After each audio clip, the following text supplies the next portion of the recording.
Marine ফুয়েলের নামে বিক্রি হচ্ছে ফার্নেস অয়েল।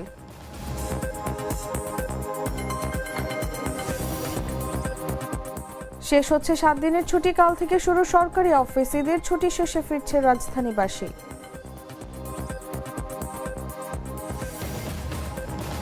দর্শনার্থীদের ভিড়ে জমজমাট নরসিংদীর বিনোদন কেন্দ্র, দেশি বিদেশিদের পদচারণায় মুখর ড্রিম হলিডে পার্ক। লেবাননে কাশ্মীর সেতু গড়িয়ে দিল ইসরায়েল, বিচ্ছিন্ন যোগাযোগ ব্যবস্থা, মানবিক বিপর্যয়ের আশঙ্কা।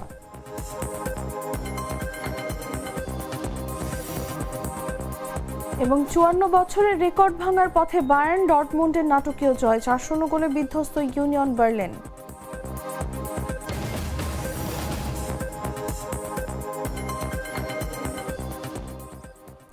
দর্শক, ঈদ মোবারক। দুপুর 3টা নিউজে সবাইকে আমন্ত্রণ জানাচ্ছি, সাথে আছি আমি তাসলিমা তিথি। আজকাল সাধারণ খাবার এখন হবে অসাধারণ, প্রাণ স্বাদের মশলা, স্বাদ বাড়ায়, ঘ্রাণ ছড়ায়। চলে যাচ্ছি পুরো খবরে। মধ্যপ্রাচ্যের যুদ্ধের প্রভাবে বৈশ্বিক জ্বালানি বাজার যখন অস্থির, সেই সুযোগে দেশের বাংকারিং খাতে নীরবে গড়ে উঠছে একটি চক্র।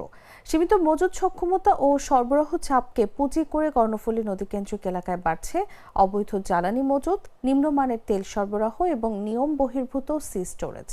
অনুসন্ধানে উঠে এসেছে এই অনিয়ম শুধু রাজস্ব ক্ষতিই নয়, বরং আন্তর্জাতিক মান ও জ্বালানি নিরাপত্তার জন্য বড় ঝুঁকি তৈরি করছে। বিস্তারিত জাগো ডেস্ক রিপোর্টে। মধ্যপ্রাচ্যের যুদ্ধকে ঘিরে বৈশ্বিক জ্বালানি অস্থিরতা ও দাম বাড়ার সুযোগে দেশে গড়ে উঠছে এক নীরব কিন্তু সংগঠিত অনিয়মের চক্র। এমনই চিত্র উঠে এসেছে জাগো নিউজের অনুসন্ধানে।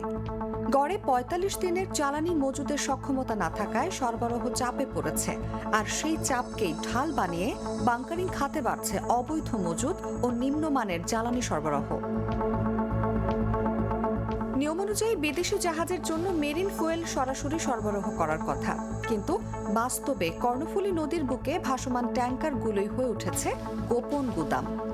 শাহ আমানত সেতু সংলগ্ন এলাকায় এমটি বেঙ্গল স্পিরিট 1 নামে এক লাইটার ট্যাঙ্কারে জ্বালানি মজুদের প্রমাণ মিলেছে।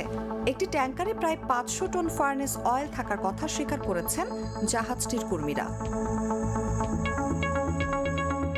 আরও চাঞ্চল্যকর তথ্য, অতিরিক্ত জ্বালানি অন্য জাহাজে স্থানান্তর করে সি স্টোরেজ তৈরি করা হচ্ছে, যা সম্পূর্ণ নিয়ম বহির্ভূত। অনুসন্ধানে জানা গেছে, জাহাজ ভাঙা শিল্প থেকে সংগৃহীত তেলকে লো সালফার ফার্নেস অয়েল হিসেবে দেখিয়ে বিদেশি জাহাজে সরবরাহ করা হচ্ছে। এতে শুধু রাজস্ব ফাঁকি নয়, আন্তর্জাতিক মান লঙ্ঘনের ঝুঁকিও তৈরি হচ্ছে। ইন্টারন্যাশনাল মেরিটাইম অর্গানাইজেশনের বাধ্যবাধকতা উপেক্ষা করে এই তেল ব্যবহারে দুর্ঘটনার আশঙ্কাও উড়িয়ে দিচ্ছেন না বিশেষজ্ঞরা। এদিকে বাংলাদেশ পেট্রোলিয়াম কর্পোরেশন বিপিসি বলছে, অবৈধ মজুদের সুযোগ নেই এবং বিষয়টি নজরদারিতে রয়েছে। তবে মাঠ পর্যায়ের বাস্তবতা বলছে ভিন্ন কথা।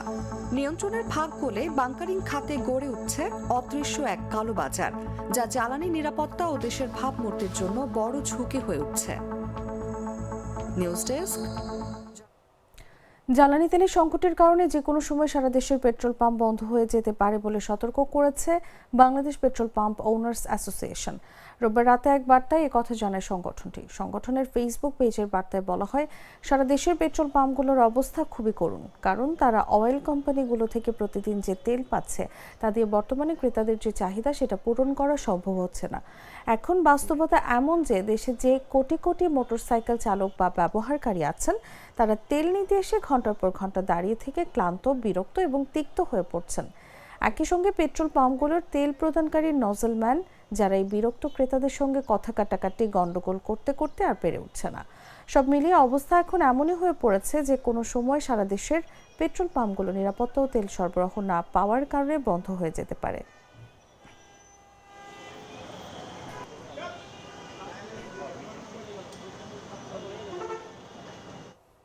ঈদ উল ফিতরের টানা 7 দিনের ছুটি শেষ হচ্ছে আজ। এবার পালা কর্মব্যস্ত জীবনে ফেরার। কাল থেকে শুরু হচ্ছে সরকারি অফিস।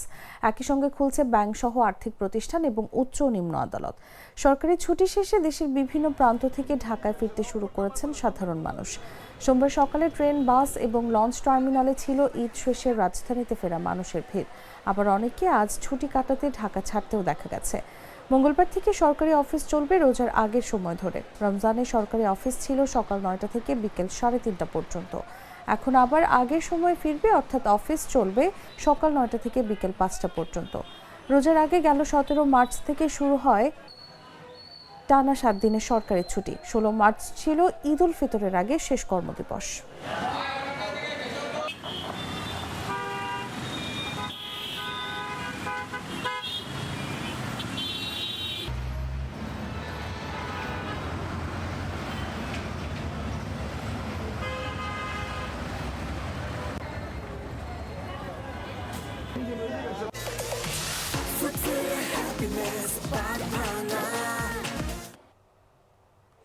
ঈদের ছুটিতে বিনোদনের খোঁজে ঘর থেকে বের হচ্ছেন দেশের বিভিন্ন জেলার মানুষ, আর সেই ভিড়ে মুখর হয়ে উঠেছে নরসিংদীর বিনোদন কেন্দ্রগুলো।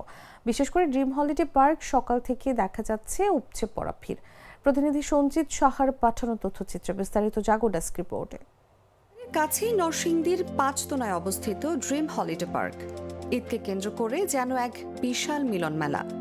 সকাল থেকে শিশু, তরুণ, বৃদ্ধ সব বয়সী মানুষের ভিড়ে জমজমাট পুরো এলাকা। দেশের বিভিন্ন প্রান্ত থেকে ছুটে আসছেন দর্শনার্থীরা।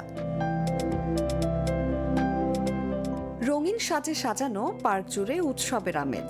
কিডস জোন থেকে শুরু করে bullet train, sky train, air bicycle, roller coaster কিংবা ক্রেজি রিভার প্রতিটি রাইড উপভোগ করছেন দর্শনার্থীরা।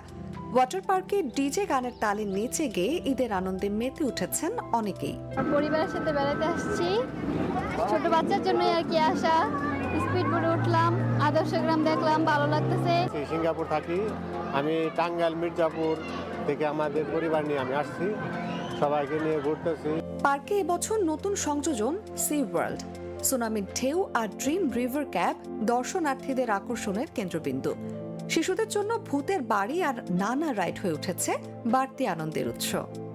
কাশপুর থেকে আসছি, আর আমার ফ্যামিলির সাথে আসছি, আমার চাচা, চাচি, দাদি, আম্মু, বোনদের সাথে আসছি। পার্ক কর্তৃপক্ষ বলছে, দর্শনার্থীদের চাহিদা মাথায় রেখে নিয়মিত নতুন রাইড যুক্ত করা হচ্ছে। নিরাপত্তায় কাজ করছে স্বেচ্ছাসেবক ও আনসার সদস্যরা। প্রত্যেকটা ঈদেই আমরা চেষ্টা করি ড্রিম ওয়ার্ল্ড পার্ক নতুন নতুন রাইড প্রতিস্থাপন করার জন্য। তারই প্রেক্ষিতে আমরা এই বছরে ঈদ উল ফিতরেও আমরা 2টা নতুন রাইড আমরা সেট করেছি। বিশেষ করে সব বয়সী দর্শকদের চিন্তা করে আমরা সেই রাইডগুলো সেট করেছি। বিশেষ করে আমাদের রিভার ক্যাপ, যে আন্তর্জাতিক মানে যেভাবে সিকিউরিটি দেওয়া হয় বিদেশে, সেটাকে ফলো করে আমরা চাই আগামীতে ড্রিম ওয়ার্ল্ড পার্ক আরো দর্শনার্থীরা আসবে এবং এখানে এসে সারাদিন থেকে আনন্দ উপভোগ করে বাড়ি ফিরে যাবে, সেটা আমরা প্রত্যাশা করি। ঈদের ছুটিতে শুধু ড্রিম হলিডে পার্ক নয়, জেলার সব বিনোদন কেন্দ্রেই ভিড় করছেন দর্শনার্থীরা। সংশ্লিষ্টদের আশা, দেশের পর্যটন কেন্দ্রগুলো উপভোগে আগ্রহ বাড়লে যেমন বৈদেশিক মুদ্রার সাশ্রয় হবে, তেমনি বিকাশ ঘটবে দেশীয় পর্যটন শিল্পের। নিউজ ডেস্ক, জাগো নিউজ। ঈদের ছুটিতে সুন্দরবনে পর্যটকের ঢল নেমেছে। ছুটি কাটাতে দূর দূরান্ত থেকে সুন্দরবনে ছুটে আসছে পর্যটকরা।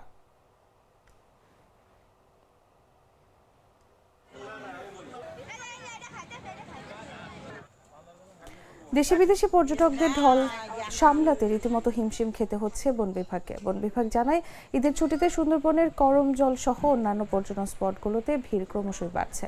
মংলা থেকে সবচেয়ে কাছের ও আকর্ষণীয় স্পট করমজল, তাই এখানেই সারা বছর বেশি পর্যটকের আগমন ঘটে থাকে। এছাড়া বনের হারবাড়িয়াও হিরন পয়েন্ট, নীলকমল, কটকা, কচিখালি, আন্ধারমানিক ও দুবলা কেন্দ্রে পর্যটকদের ভিড় রয়েছে। বিভিন্ন বয়সের মানুষের পদচারণায় এখন উৎসব মুখর পর্যটন কেন্দ্রগুলো। যদিও এখন পর্যটন মৌসুম চলছে, সেই সাথে ঈদের ছুটি যোগ হয়েছে, তাই এই মৌসুমকে ঘিরে পর্যটন কেন্দ্রগুলোকে আকর্ষণীয় করে তুলেছে বন বিভাগ। রয়েছে তাদের কঠোর নিরাপত্তা ব্যবস্থা।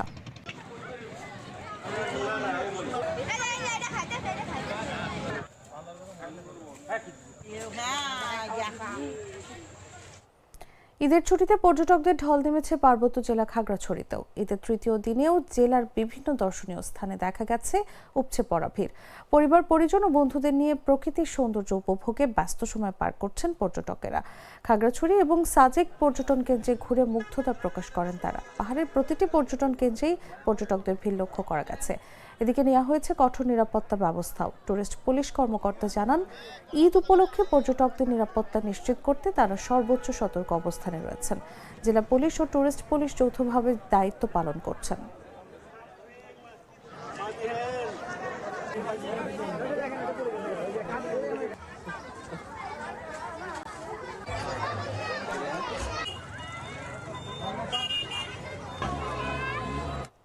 জানাবো আন্তর্জাতিক সংবাদ।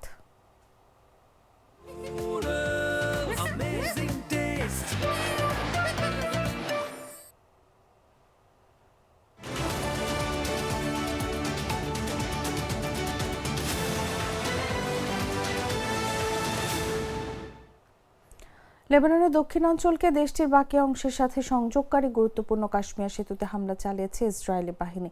এর ফলে দেশটিতে মানবিক সহায়তা কার্যক্রম বড় ধরনের সংকটের মুখে পড়েছে। আল জাজিরার প্রতিবেদনে বলা হয়, কাশ্মীর সেতুতে হামলার ফলে লেবাননের উত্তর ও দক্ষিণাঞ্চলের মধ্যে সরাসরি যোগাযোগ ব্যবস্থা বিচ্ছিন্ন হয়ে গেছে।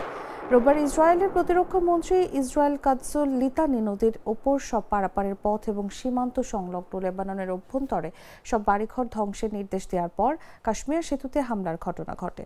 সেতুতে হামলার তীব্র নিন্দা জানিয়েছেন লেবাননের প্রেসিডেন্ট জোসেফ আউন। তিনি বলেন, সেতুটিতে হামলা ছিল দক্ষিণ লিতানি অঞ্চলকে লেবাননের বাকি অংশ থেকে ভৌগোলিকভাবে বিচ্ছিন্ন করার অপচেষ্টা। এসব হামলা ইসরায়েলি সীমান্ত জুড়ে একটি বাফার জোন গড়ে তোলার সন্দেহজনক পরিকল্পনার অংশ, যা দখলদারিত্বের বাস্তবতা জোরদার করা এবং লেবাননের ভেতরে ইসরায়েলি সম্প্রসারণের চক্রান্তের অংশ। আল জাজিরা বলছে, মানবিক দৃষ্টিকোণ থেকে সেতুতে হামলার প্রভাব লেবানন সরকারের জন্য অত্যন্ত ভয়াবহ হবে বলে আশঙ্কা করা হচ্ছে। লেবাননের উত্তর ও দক্ষিণ অংশের সংযোগকারী এই সেতুগুলো ধ্বংস হয়ে যাওয়ায় দুর্গত মানুষের কাছে ত্রাণ ও জরুরি সামগ্রী পৌঁছানো এখন প্রায় অসম্ভব হয়ে পড়েছে।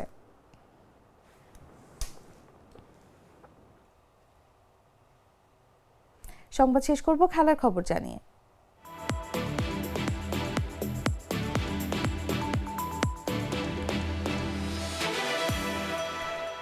জার্মান বুন্দেসলিগায় টানা আধিপত্য আরও মজবুত করল বায়ার্ন মিউনিখ। রোববার রাতে তারা 4-0 গোলে বিধ্বস্ত করেছে ইউনিয়ন বার্লিনকে। দ্বিতীয়ার্ধে গোল করে হ্যারি কেইন চলতি মৌসুমে নিজের গোল সংখ্যা দাঁড় করিয়েছেন 31-এ। এখন তার সামনে রয়েছে রবার্ট লেভানডস্কির এক মৌসুমে 41 গোলের রেকর্ড ছোঁয়ার চ্যালেঞ্জ। এই ম্যাচে সার্জি জিনাব্রি জোড়া গোল করেন এবং মাইকেল ওলিজে একটি গোল যোগ করেন। 27 ম্যাচ শেষে বায়ার্নের মোট গোল সংখ্যা দাঁড়িয়েছে 97, যা 1971-72 মৌসুমের 101 গোলের রেকর্ড ভাঙার পথে। ইনজুরি ও নিষেধাজ্ঞার কারণে দলের বেশ কয়েকজন গুরুত্বপূর্ণ খেলোয়াড় না থাকলেও কোচ ভিনসেন্ট কোম্পানির দল দুর্দান্ত পারফরম্যান্স দেখিয়েছে। বর্তমানে তারা পয়েন্ট টেবিলে ব্রুসিয়া ডর্টমুন্ড থেকে 9 পয়েন্ট এগিয়ে রয়েছে। অন্যদিকে ডর্টমুন্ড হোম ম্যাচে 3-2 গোলে হারিয়েছে হামবুর্গার এসভিকে। নাটকীয় জয় পাওয়া ম্যাচে 2 পেনাল্টি থেকে জোড়া গোল করেন রামি বেনসেবাইনি। এছাড়া সারহাও গুইরেসিও তার মৌসুমের গোল সংখ্যা বাড়িয়েছেন।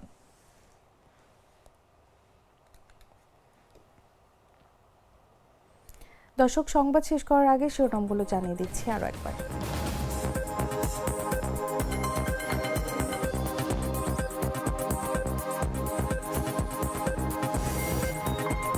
কর্ণফুলী নদীতে জ্বালানি তেলের অবৈধ ভাসমান ডিপো মেরিন ফুয়েলের নামে বিক্রি হচ্ছে ফার্নেস অয়েল।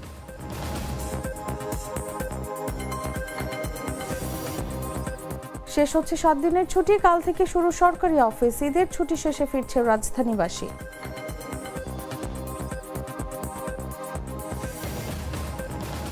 দর্শনার্থীদের ভিড়ে জমজমাট নরসিংদীর বিনোদন কেন্দ্র, দেশি বিদেশিদের পদচারণায় মুখর ড্রিম হলিডে পার্ক। লেবাননের কাশ্মীর সেতু গড়িয়ে দিল ইসরায়েল, বিচ্ছিন্ন যোগাযোগ ব্যবস্থা, মানবিক বিপর্যয়ের আশঙ্কা। এবং 54 বছরের রেকর্ড ভাঙার পথে বায়ার্ন, ডর্টমুন্ডের নাটকীয় জয়, 4-0 গোলে বিধ্বস্ত ইউনিয়ন বার্লিন।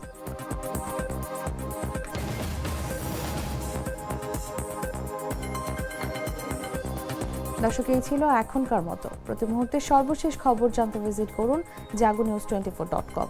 ফলো করুন আমাদের ভেরিফাইড ফেসবুক পেজ এবং সাবস্ক্রাইব করুন জাগো নিউজের ইউটিউব চ্যানেল। ধন্যবাদ সবাইকে।